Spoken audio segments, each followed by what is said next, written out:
automotive software, traditionally, it's a very, very legacy-based process. We have the waterfall model, the V model, that's been there for ages, and we still have it. On the other hand, we have seen in the Silicon Valley like culture where a lot of agile type of methodologies coming, shipping an MVP, minimum viable product, is pretty common. I totally understand in automotive, minimum viable product can be fatal in some cases because you need to have certain maturity before you ship it. What do you think is the reason for this, that we are still very traditional in the automotive industry and we're not being able to go fully agile as other industries?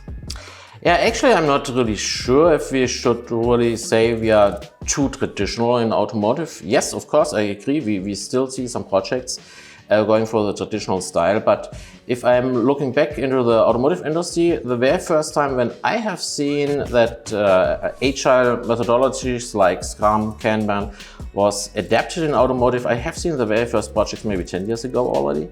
And I'm doing a lot of trainings as well in automotive about automotive spice, for example. So I'm quite often confronted by participants. How can we combine automotive spice with something like SAFe? So SAFe means here now the Scale Agile Framework, for example, or with other frameworks like the DAD, the Discipline Agile Delivery Method, for example.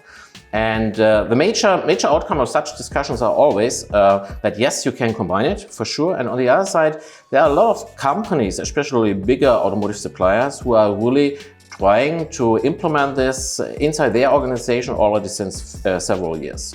So I would say the very first time when I have seen these larger frameworks like a Scale Agile Framework, for example, in an automotive supplier, this goes back maybe 5 years already. So it's not absolutely new. And right nowadays, I see it very often in a lot of automotive supplier companies.